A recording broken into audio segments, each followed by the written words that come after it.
اور ہر آپ کی جانے پہچانی حقیقت کے روح سے کہہ دوں کہ ہمارے امام امیر المومنین اپنے باپ کی اولاد میں سب سے کم سن تھے، سب سے چھوٹے تھے، 3 بھائی ان سے بڑے تھے، تو جو چوتھا بیٹا تھا وہی تمام خلق کا مقتدا ہے۔ اور آپ سے پوچھتا ہوں کہ اگر اس وقت عدد مقرر ہو گیا ہوتا تو یہ ہستی نہ ہوتی دنیا میں۔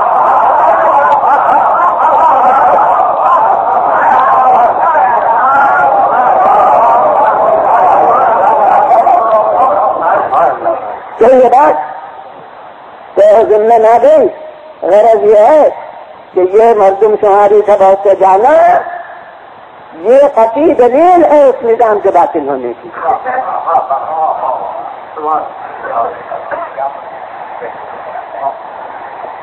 اب بات یہی ہے، اب ایک اور دلیل بس عرض کر دوں، اور وہ یہ ہے کہ حسن عمل اور نیک بد عملی، نیک اعمال اور برے اعمال، ان کے اقدار اکثر اس آدمی کی عمر سے وابستہ نہیں ہوتے۔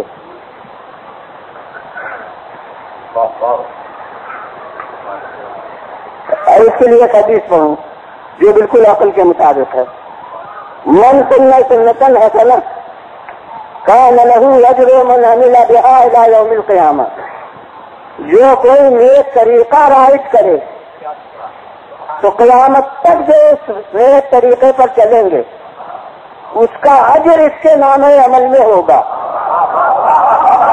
بالکل اصول عدل کے مطابق ہے، عقل کے مطابق ہے، اس نے یہ نیک طریقہ رائج کیا، لہذا سب سے ثواب میں قیامت تک اس کا حصہ ہے۔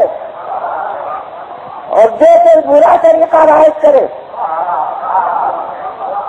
کوئی بدعت دنیا میں چلائے، قائم کرے، تو قیامت تک جتنے عمل کریں گے ان کے عذاب میں اس کا حصہ ہے۔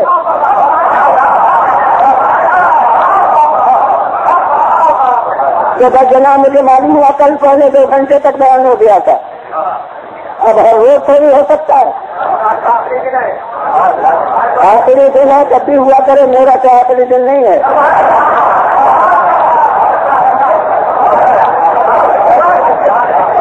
انشاءاللہ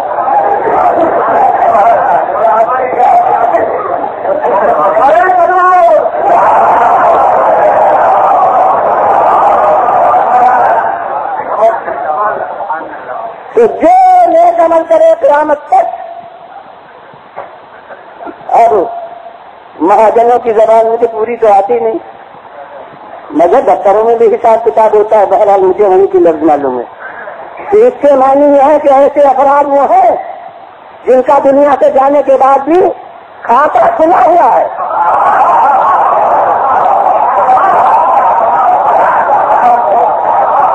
اس میں نیک اعمال بہے ہیں، اس میں بدعمالیاں بہے ہیں، سب عبوری دور میں جزا و سزا نہیں ہو سکتی، اختتام دور زمانہ کے بعد ایک دور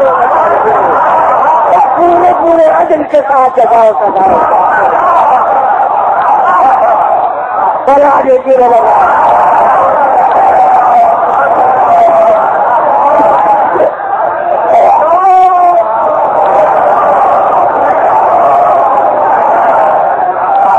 پھر بولے آواز سے بولا،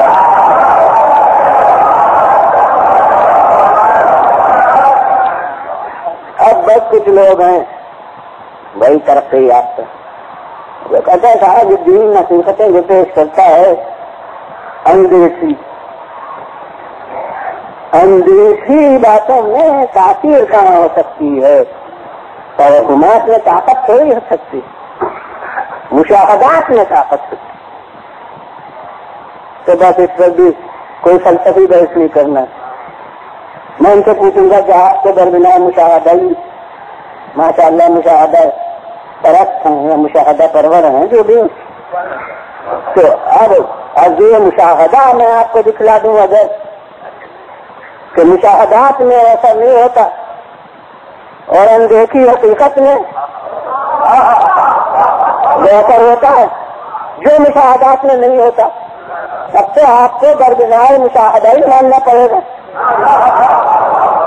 اور میں ایک مشاہدہ آپ کے سامنے پیش کرتا ہوں کہ ایک متنفس ایک بستر پر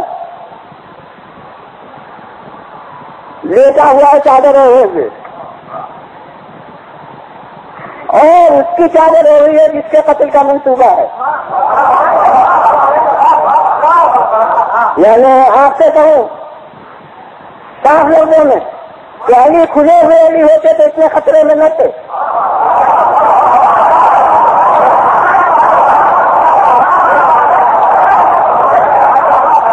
جتنے رسول بن کر یہ اتنے خطرے میں تھے. ہم نے دنیا میں بھیج بدلتے دیکھے ہیں مگر عموماً بھیج وہ بدلا جاتا ہے جو خطرے سے دور ہو. مرد عورتوں کا لباس پہن کے خطرے سے نکلا کرتے ہیں.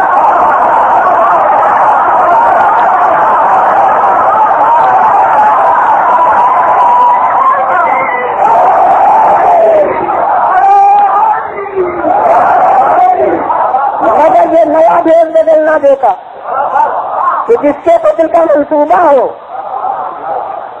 اس کا لباس پہنا جائے, اس کے رشتے بھیج دیا جائے, اس کی چادر ہوئی جائے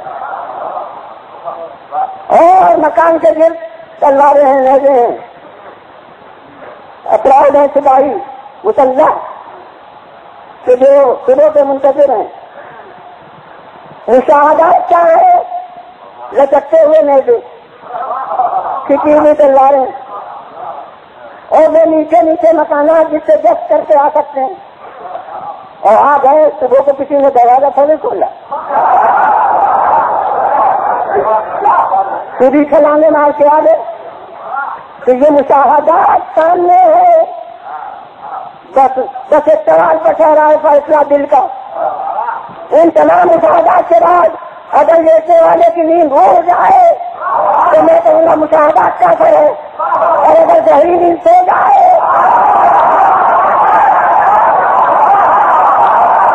تو بندے کے مشاہدات بے اثر ہے.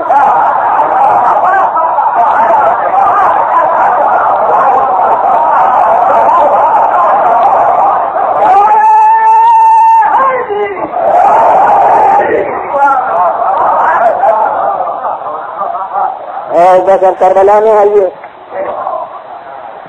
حسین صاحب حسین کے سامنے مشاہدات کیا ہیں؟ ان کی کثرت وہ مشاہدہ ہے, اپنی قلت تعداد وہ مشاہدہ ہے, بہتی ہوئی نہر اس وقت قائم شدہ پہرا یہ مشاہدہ ہے, اور بچوں کے سوکھے ہوئے لب یہ مشاہدہ ہے, اور سکینہ کا اترا ہوا چہرہ یہ مشاہدہ ہے. یہ سب مشاہدات ہیں.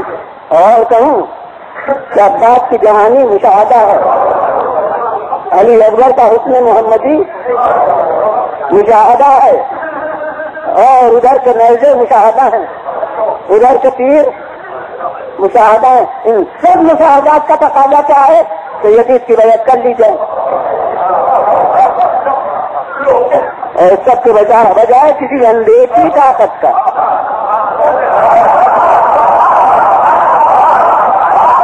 خیال ہے جس کا تقاضا یہ ہے کہ بیعت نہ کی جائے. اور اب جو میرا موضوع بیان ہے یہی قدر ہے اندیکھی کی آئی کہ جنت و نار اندیکھی ہے.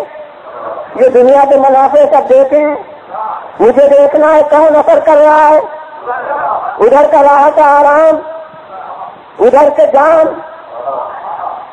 ادھر کے تمام وعدے انعام, وہ سب مشاہدات حالیہ ہیں.